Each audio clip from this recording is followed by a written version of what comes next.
Merhaba arkadaşlar, kanalıma hoş geldiniz. Bugünkü videomda farklı projelerinize değerlendirebileceğiniz kalp desenli tığ işi kare motif yapılışını anlatacağım. Umarım sizler için faydalı bir video olur. Anlatımını yapacağım kare motif deseninde sıra sayısını artırarak motifi büyütebilir, sıra sayısını azaltarak motifinizi küçültebilirsiniz. Motifin yapılışında kullanacağım ipin markası Himalaya Himagurumi koton iplik. Tığ numarası olarak ise 2,5 milimetre ile motifi öreceğiz. Hazırsanız haydi vakit kaybetmeden motifin yapılışına başlayalım. Motifin yapılışına pembe renk ile sihirli halka yaparak başlayalım. 3 zincir. Halkanın içerisine 2 ikili trabzan.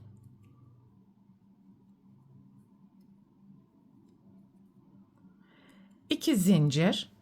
Halkanın içerisine 3 ikili trabzan.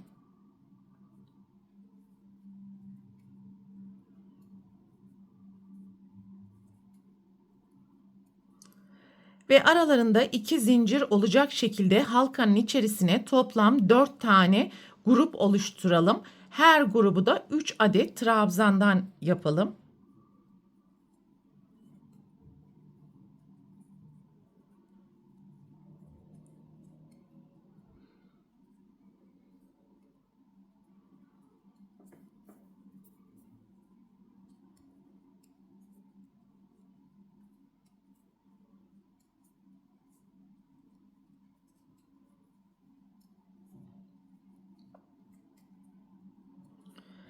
Halkanın içerisine toplam 4 tane ikili trabzan grubunu yaptıktan sonra sihirli halkanın ipini sıkıştıralım ve 2 zincir yaptıktan sonra ilk zincirin tepesinden başlayarak 2 zincir boşluğuna kadar kaydırma yapalım.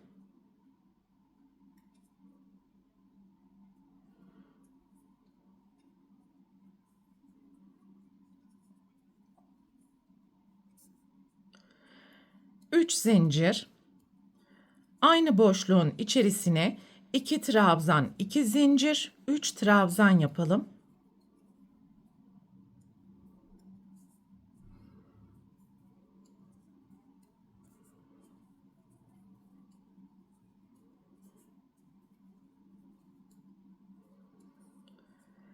Bir zincir, sonraki boşluğa ikinci köşeyi oluşturacağımız için 3 trabzan, 2 zincir, 3 trabzan yapalım.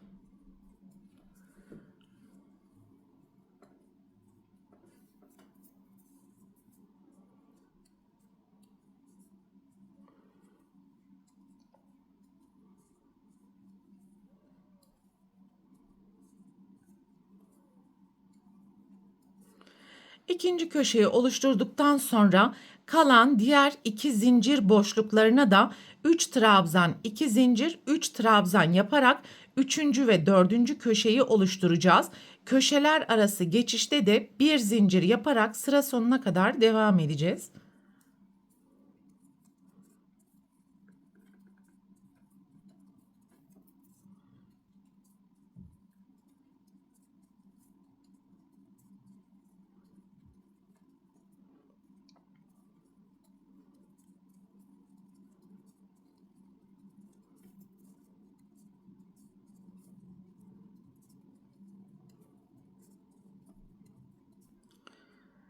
Sıranın sonuna geldiğimiz zaman bir zincir, ilk zincirin tepesinden başlayarak 2 zincir boşluğuna kadar kaydırma yapalım.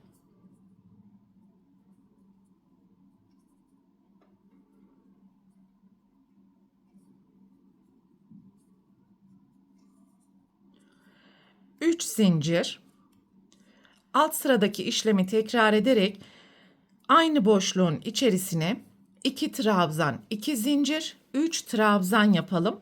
Başlangıçtaki zincir ile birlikte şu an yan yana 3 trabzanı yapmış olduk.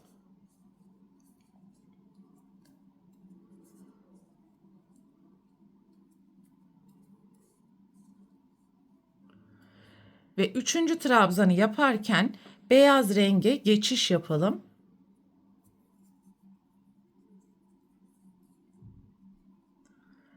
Bir zincir, Pembe ipi alttan yürüterek iki köşe arasındaki zincir boşluğuna 3 trabzan yapalım.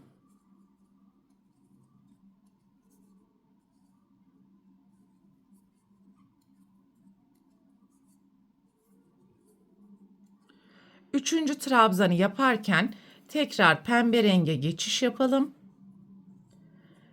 Bir zincir yaptıktan sonra köşeye alt sıradaki işlemi tekrar ederek 3 trabzan, 2 zincir, 3 trabzan yapalım ve beyaz rengi alttan yürütmeyi unutmayalım.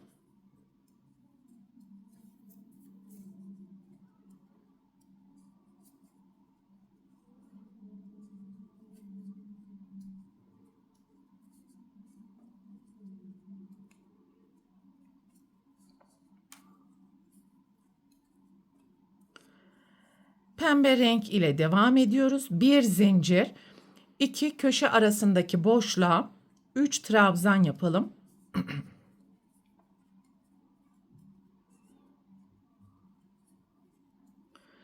Ve üçüncü trabzanı yaparken tekrar beyaz renge geçiş yapalım. Bir zincir, köşeye alt sıradaki işlemi tekrar edelim.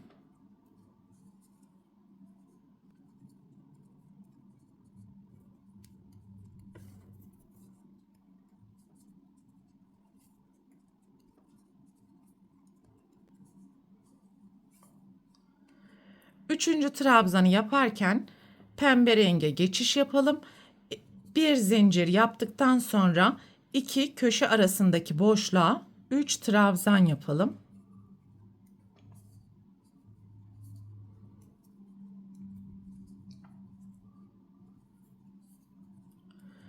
Üçüncü trabzanı yaparken tekrar beyaz renge geçiş yapacağız.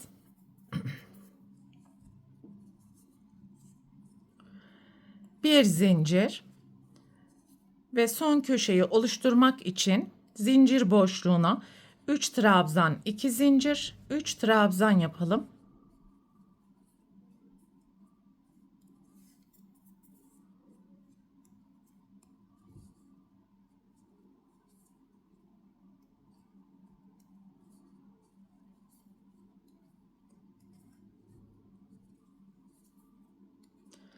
Üçüncü trabzanı yaparken pembe renge geçiş yapalım. Bir zincir, iki köşe arasındaki boşluğa 3 trabzan yapalım.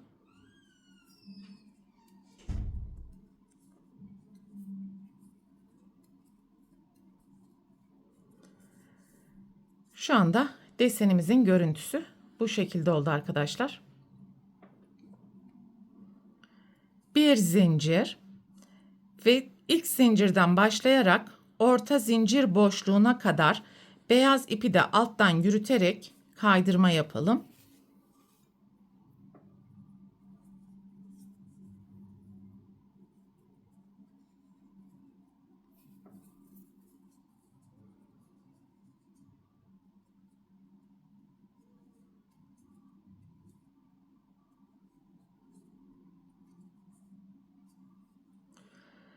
Ve son kayma dikişini yaparken beyaz renge geçiş yapalım. 3 zincir. Aynı boşluğun içerisine 2 trabzan, 2 zincir, 3 trabzan yapacağız.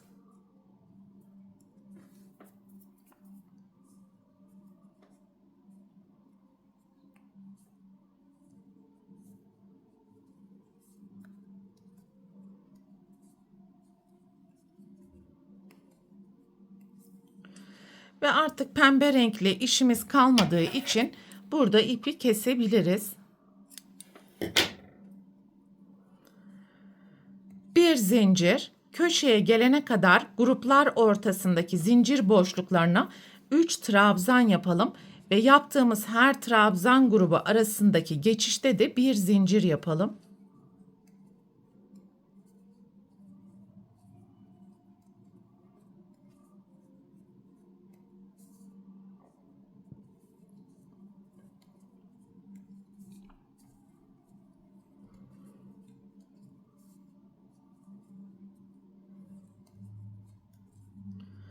bir zincir ve daima köşelere alt sıradaki işlemleri tekrar edeceğiz. Yani 3 trabzan, 2 zincir, 3 trabzan yapacağız. Köşeler arasındaki trabzan gruplarındaki yapmış olduğumuz bir zincir boşluklarına da 3 trabzan yaparak sıra sonuna kadar devam edeceğiz.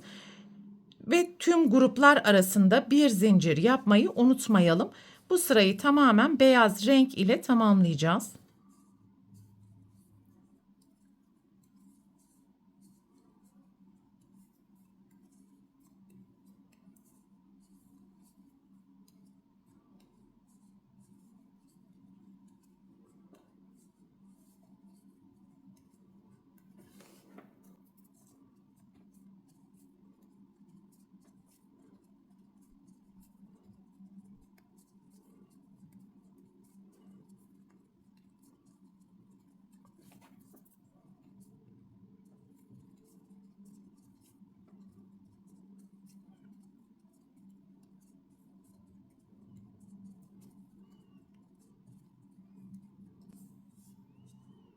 Sıranın sonuna geldiğimiz zaman bir zincir, ilk zincirden başlayarak 2 zincir boşluğuna kadar kaydırma yapalım.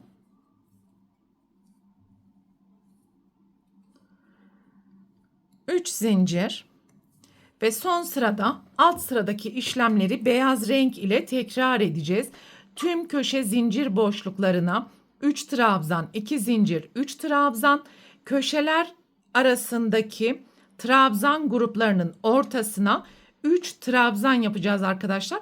Tüm gruplar arası geçişte bir zincir, sadece köşelerde 2 zincir yaparak sıra sonuna kadar devam edelim.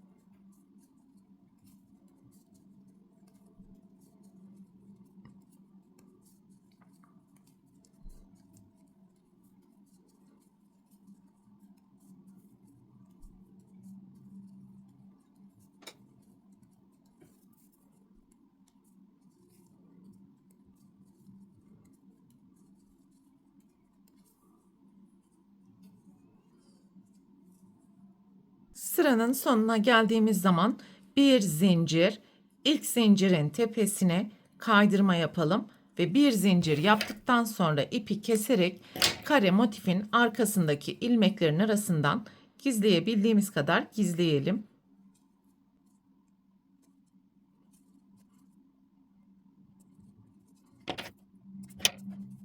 Evet, böylelikle motifin tüm yapılış aşamalarını tamamlamış olduk arkadaşlar.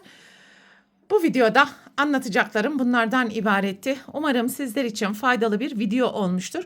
Sonraki eğitim videosunda görüşene dek lütfen kanalıma abone olarak videomu beğenmeyi ve sevdiklerinizle paylaşmayı unutmayın. Hoşça kalın.